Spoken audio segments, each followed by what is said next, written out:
Bismillah, alhamdulillahi rabbil alameen, wa salatu wa salamu ala ashrafil anbiya wal mursaleen, wa ala alihi wa sahbihi ajma'een.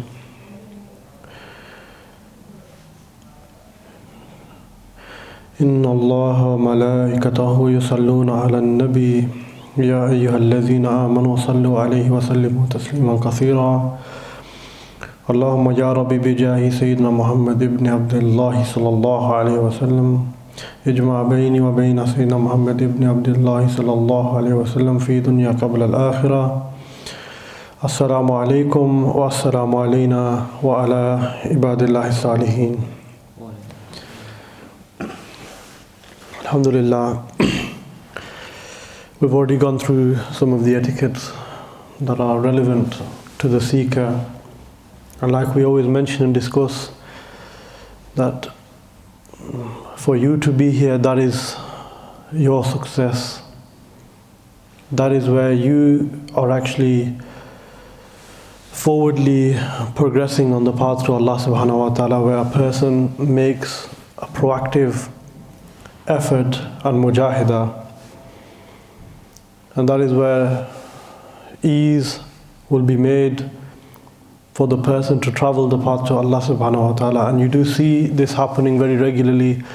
A person who does neglect the gatherings of zikr, the gatherings of nasiha, you see that slowly what happens is he starts to lose the very foundations that brought him onto the path.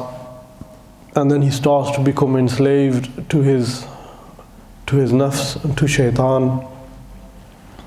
And he then starts to feel very little benefit coming from this. Why? Because he actually has almost ruined the foundations, the bedrock that which he set out upon this journey. That is why it's always important you begin with Allah subhanahu wa ta'ala and you end with Allah subhanahu wa ta'ala. In every action, every living action, and all of these things are alive. Your intentions are alive, your spirit is alive, your body is alive, your mind, heart is all alive and receptive. But what happens is when you block the light that is supposed to be receiving the fuzat of the mashayikh, then it is only whatever remains can that person travel. So the mashayikh have used the example in the past about a person like a car. He puts maybe a couple of pound fuel in his car, petrol, diesel, and he can only travel the estimated distance that fuel will give him. So if the car, if you put in 10 pound, it gives you 100 miles. Maybe you might not even get 100 miles. You might only get 90, you might only get 85. It's not going to be precise. So what happens is that when you stop your amal, you stop the zikr, the majlises, and then what happens is slowly this fuel that you built up will drop. And this is like in Ramadan as well. And, you know, if you refer back to the Sunday gathering in Blackburn, some speaks about taqwa in a person. And that is what it is. It's like a fuel gauge that a person is building, because that is the one time of year that a person can truly benefit without any distraction from the shayateen. And it is where they will truly get to know their habitual self, their shortcomings and their failures in this life. So as we've been going through, you know, the kitab of Sayyidina Abdul Qadir Jilani rahmatullahi alayhi, Futuh al-Ghaib, and we left last week. Haji Sahib covered the bayan regarding the submission to Allah subhanahu wa ta'ala's will. And now we move on to the next element, which is the following and the practice of following Allah's own, meaning the awliya Allah, the friends of Allah subhanahu wa ta'ala, who have well and truly submitted their will, their desires, everything is in conjunction with what Allah subhanahu wa ta'ala desires and what Allah subhanahu wa ta'ala wants from a person. Even though Allah subhanahu wa ta'ala is in no need as such, but we are in need, and that is the important thing. that we are actually in need of Allahsubhanahu wa ta'ala. So there are like ingredients, there are instructions a person can follow.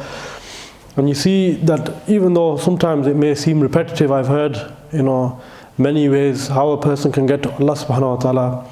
You see, there is actually a lot of wisdom in this as well. That in each and every situation, even though, imagine how many weeks you come to this mosque, every single time you travel to the mosque, the circumstances aren't the same. The cars on the road aren't the same. The people crossing the roads aren't the same. There could be roadworks. There could be a car accident. There could be any calamity that may come onto the path, meaning the road that we travel to the masjid. That is those moments that the mashayikh, their wisdom covers these aspects, so the person has very little to no excuse as to why they should fail on the path to Allah subhanahu wa ta'ala. So the first thing they mention, Sayyidina Abdul Qadir Jilani rahimahullah mentions, O slave of the passionate desire, do not pretend to be in the same condition as Allah's own people. So the first point that they've made very clear is basically don't pretend. Don't pretend to be something you're not. Be true to oneself. And they gave an example we can provide here is that when a person is sick and ill, and he's bamar, and he goes to his doctor, and he goes to the hospital, and the nurses are present, he will say to the doctor, even if the illness is so vile and it is maybe something you would never mention, he will mention to his doctor. Say it is something to do with his private area, he will, without any shyness, he will mention. Because the seeker to the shaykh, we are the sick and needy, the patient people, and those are the spiritual doctors who cure our diseases and actually help us and give us medicine to fight against that. And the only way you come to know these diseases is by eliminating pretentious behavior. Any type of pretense, you get rid of that. Because in the physical world, if you have a disease, it starts to manifest in the outer self. And because a person has more concern to the outer self, generally the worldly people have more concern to the outer self, that they immediately want to get a fix. So if a person has cancer and they might feel some maybe in their stomach, and then they go to doctor and they'll push and push and push to try to get to the end to receive the cure. But then what happens is it gets to such a stage in the person's cancer that is uncurable. Allah subhanahu wa ta'ala of course knows the cure for these physical ailments and illnesses, but how you can turn this and look at it from a spiritual aspect, that you have these illnesses and you know you have these diseases of takabbur, of impatience, lack of gratitude, jealousy, hatred, self-likenesses, pride. You have all these things in your heart. But when they dwell for that long, the cure is a lot more difficult to obtain. It's a lot more difficult to obtain. This comes under the aspect of actually knowing oneself, truly coming to know one's own self, the inner self of the heart. The second aspect that the mashayikh have covered, inshallah today won't be long as such because we've started late, yearning and having thirst builders for the akhirah, learning about the lives of the Prophet ﷺ, the prophets and messengers, namely our Prophet ﷺ, the Sahaba, Yawmul Qiyamah, and increasing one's motivation, so learning the path to Allah subhanahu wa ta'ala. And you'll see in our mountain diagram at the very bottom, each and every aspect has a fruit, maybe a grape, banana, orange, whatever the fruit may be, has a different element. And you know that even in the known world, that you can't just have all your life just eat apples, because there's a nutrition, there's like a, how can we describe it, like a nourishment requirement that a person has. They like different flavors, different tastes. Because what happens when you eat orange so much, then you get bored of it. Then you want something else, you want to try something new. So this is what the Mashaykh are trying to say. And they're also saying about when, and sometimes the Ustādh use this example in the retreats, that when you look at an entrepreneur, a business person, and he's actively seeking opportunities to make money, wherever he is, he might pass by something, he's always on his phone, looking on Facebook, Marketplace, on eBay, Gumtree.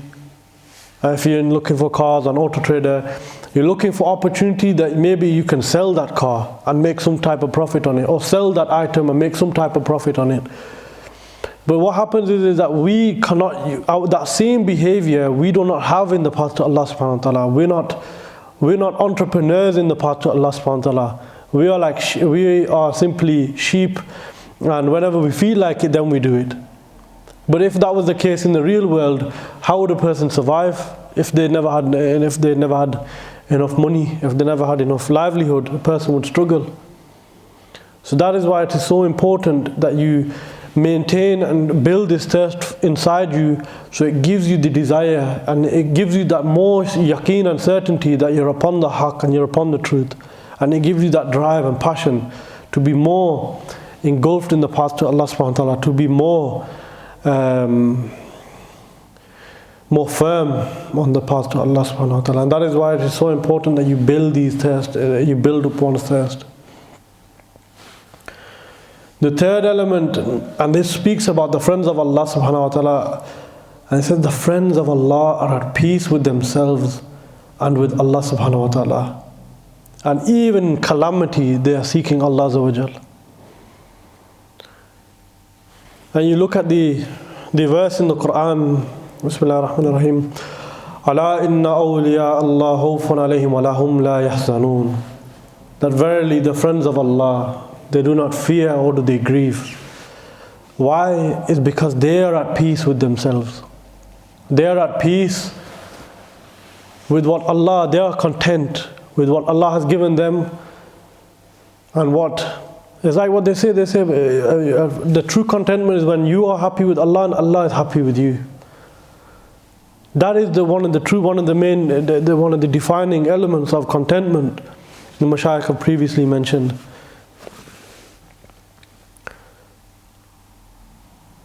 Number 4 is one that you can look at is such a problem in dunya, and that is where people seeking validation from people. Seeking validation from people. Everybody does this. Everybody, to some lesser or higher degree, a person will do these things. They want to be accepted in their community, amongst their brothers, amongst their family members, family friends. They want to be someone in society, in the community. So what they do is they actually start to seek validation from people. And then you see these examples. Oh, why in such a person, he's got mental health problems, or he's got issues internally, he's got depression, he's got anxiety. And these are the reasons why. Because of what you're trying to achieve, you're trying to please somebody that can never be pleased. You're trying to please someone who has not even obtained the pleasure of Allah subhanahu wa ta'ala, who might not even have the understanding. So you're seeking validation from such and such a person, and he couldn't give a hoot about you. He's not bothered about what you do and how you go about it. It's almost like that type of relationship. You give, I take, and whenever I feel like it, I'll give it back. Nobody likes these type of friendships. Actually, people distance themselves from these friendships, where it's only whenever I feel like I'll give to you, whenever necessary. And that's really what causes issues within people. That they think, what have I done wrong? How have I wronged this person? What is the issue between me and such a person? But that is where a person uses hikmah, wisdom, and when they're pleasing Allah subhanahu wa ta'ala, the whole world can go against you. A person will still remain firm upon the mission and still remain firm upon the sunnah of the Prophet ﷺ, and they will carry out the dawah work to whatever level the person can. Number 5, and the Mashaykh mentioned here, is that while his people attain to him and achieve their salvation, while you remain in pawn to your worldly cravings and perish. What is a craving? It's that sense, even this, all these points are linking in one by one, you see, with the point of validation. It's something of unfulfillment. And when you look on the next point, what they're referring to, the cravings of the dunya, it's another fulfillment, burning desire. That, oh, I want such and such a thing, I want to do such a thing, I want to make so much money. It's a burning lack of fulfillment in a person. But that is where this emptiness, it needs to be filled with the love of Allah subhanahu wa ta'ala. Because where Allah subhanahu wa ta'ala is giving you a burden, that is an indication that now is the time to actually remember Him and to fill your heart more with the love of Allah subhanahu wa ta'ala. More and more and more. Rather, what happens is that when we think this burning desire will go, this craving will go, then when we reach that whatever we want to get, when we finally fulfill that craving, say a person who, if he's alcoholic or he does drugs, what happens is that you take away the drugs for 1-2 weeks, and then all of a sudden this almost internal cry, the nafs, and it's an internal cry like a baby. I want food, I want milk, I want, like a child inside him, and it's unbearable for him to control. Why? It's because the nafs has not been disciplined. So what happens is that when that chance for him to fulfill that desire comes, he'll fulfill it. So his craving he'll fulfill. And these are not even lawful things. Imagine even lawful things a person is craving. He'll sacrifice things he'll sacrifice his time with Allah subhanahu wa ta'ala to fulfill certain worldly cravings. Could be food, could be drink, could be anything simple. But what happens is that when we go so fixated in these things, we become ghafla in the remembrance of Allah subhanahu wa ta'ala. We forget Allah subhanahu wa ta'ala. And that is what happens. You'll see this. Where a person trains their nafs and trains their mind to such an extent that even when they're talking generally about matters, about takeaway, about drinking, about going out or going to whatever, going to Alton Towers, whatever, the person has these plans. Even then he's thinking, how can I please Allah subhanahu wa ta'ala in this action? This is where he combines and correlates the two. Because he's keeping it very simple, he's not complicating the issue. Number 6 is actually achieving contact with the King, the Most High, and having tawakkul in Allah subhanahu wa ta'ala. Very important, even those brothers doing the muraqabah, a person cannot see unless they have true reliance in Allah subhanahu wa ta'ala. That is one thing a person will know and come to accept, that I need to have tawakkul in Allah subhanahu wa ta'ala. And when I quoted the verse before about the friends of Allah, they do not fear, they do not grieve. Why is this? Because they trust Allah subhanahu wa ta'ala.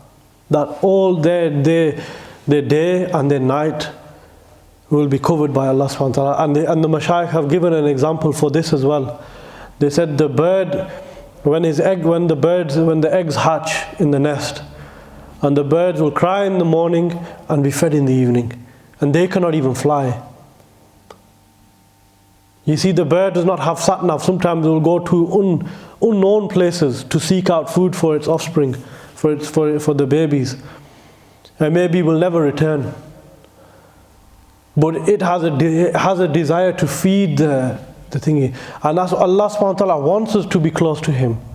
Allah subhanahu wa ta'ala wants us to love Him, because He is the most deserving of this love. And what happens is, we then lose that tawakkul and actually start to fulfill this love with other things. And that is why following the awliya Allah gives a person this ease and comfort in the heart, that when they're traversing the path to Allah subhanahu wa ta'ala, they just simply need to follow. How they dress, how they walk, how they conduct themselves externally and internally. Once you get to these latter stages of the path, you will be exposed to all of this. Because the one beautiful thing about our beloved teacher is that whatever they know, they have not hidden it from us. They have shown us every single facet of their life, how to do it as well. They have not kept anything hidden. Whereas other mashayikh, maybe they will keep things hidden. Why? Because the students cannot take or be receptive to this. So that's one of maybe many reasons. But main thing for us is the tariq that we're upon and the teacher that we follow. So if you see them and they wear a imama, they wear a chadar, they wear a jubba, they wear sandals, they wear socks, or certain type of socks, they have a certain type of thing that they like and they prefer, we should try to replicate this. Because that is what the Sahaba did with the Prophet ﷺ. They saw the Prophet ﷺ doing something and they would copy and replicate to the best of their ability. And that is why the Prophet ﷺ said to the nearest meaning and effect that my Sahaba are like stars, whichever one you follow, you will be guided. Because they were firm upon that. They sacrificed life, their time, their wealth, their health, and they were committed to this to such an extent. But one core aspect that they had was tawakkul in Allah subhanahu wa ta'ala. They believed and trusted in Allah subhanahu wa ta'ala 100%. How many of us could actually openly say, take us to Badr, take us to Uhud, and we will fight in them wars? We cannot take some of the cuts and scars and bruises and the punishment the Muslims took. Outnumbered, sometimes 10 to 1, 20 to 1.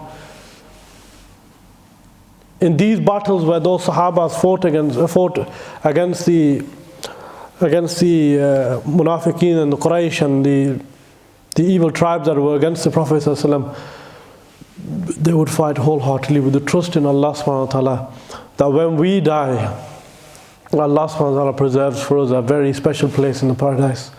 The shaheed, the person who become a martyr.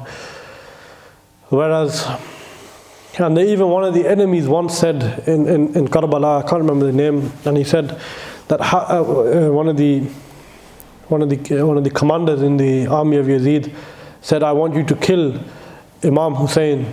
And he said to his commander, how can I kill someone that loves to die? How can I kill someone that loves to die?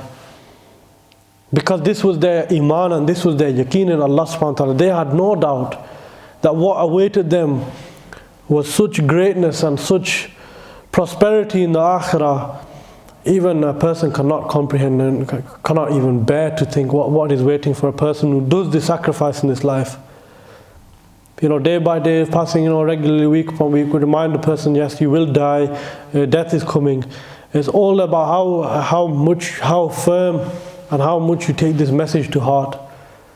That time is passing. Now you're young, tomorrow you'll be old. You'll have children, they'll get old, and you'll be in your grave. And that is the circle of life, and that is how Allah subhanahu wa ta'ala has created us. We come onto this life, we exist, we serve a purpose. Many people have different purposes. But one thing you've been exposed to is the true purpose, the proper purpose, the actual purpose of life. How can a person look away and seek other purposes, seek other aspects of validation? When you think and comprehend, you think it doesn't make sense in my mind. And this is another thing we've spoken about before, the Mashayikh have mentioned. And I'll read this for you, inshallah. In this they have persisted and have preserved, with help from Him, Allah subhanahu wa ta'ala, and smooth facilitation, so that obedience has become for them a breath of life and a form of nourishment. Accordingly, this world has come to be a blessing and good fortune from their point of view. And you'll see many mashayikh, the dunya serve the mashayikh. They have abundancy of wealth. You look at some of the awliya of the past, they were some of the richest people on the earth, but they lived like poor people. You'd see the Prophet ﷺ, there was a time when they were extremely wealthy, but they would have stitched clothing on and lived in very simple housing, very simple furniture, and a very simple lifestyle. But the hikmah of the Prophet ﷺ cannot be called simple. That is such a level a person cannot comprehend. So that obedience has become for them a breath of life and nourishment. It seems like paradise to them because they never see anything without first seeing the action of Him who created it and brought it into being. I'll read that again. Because they never see anything without first seeing the action of Him who created it and brought it into being. This water, what is this water? I can drink, there is no guarantee it will quench my thirst. I can buy the best bed, there is no guarantee of a good night's sleep. I can eat, there is no guarantee of fulfillment. Allah has put that in that food. Allah subhanahu wa ta'ala has quenched the thirst of a person. Allah subhanahu wa ta'ala has fed that person. Allah subhanahu wa ta'ala has given that person rest. That is the beauty of this religion, of this deen. That is the things that you might not notice or might not see.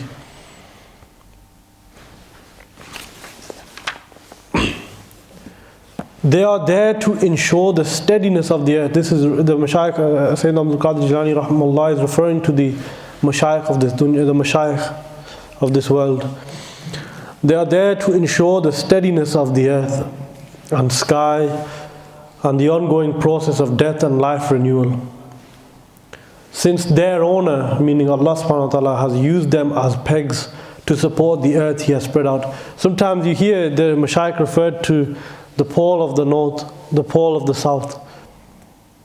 There's a pole in Sham, and this is sometimes in the past you'll see this terminology being used, and you'll see actually that these people, why they give them these terminologies. Inshallah, that's again for another day, we'll talk about that. And so each one is like a mountain standing firm.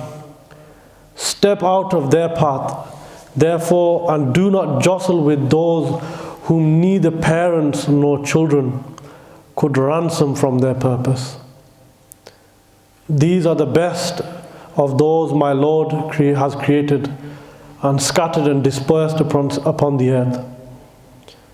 So on them be the peace of Allah and His greetings as long as the earth and the heavens endure. And that's the Mashayikh, Sayyidina Abdul Qadir Jilani rahmatullahi alayhi, giving glad tidings to the awliya Allah. That is what you call preservation. This was said some 1300 years ago, 1200 years ago. And look, at the words still resonate on the dunya today. Yes, it might only be to a few of us, but it still resonates. This is not the only copy on the earth. These words will resonate into the heavenly realm. And that is why the awliya Allah have such a great understanding of the path to Allah subhanahu wa ta'ala as a person. They should just follow. They look and they copy. They look and they copy. What are the Mashayikh doing? They're traveling the world to do what? To give dawah and to save people from the hellfire. What is your job? To give dawah and to save people from the hellfire.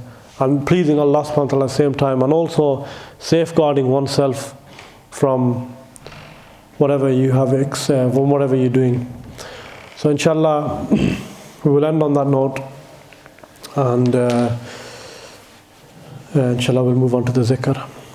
So inshallah, jazakallah, subhanakallahumma wa bihamdik, wa nashhadu an la ilaha illa anta wa nastaghfiruka wa atubu ilayk.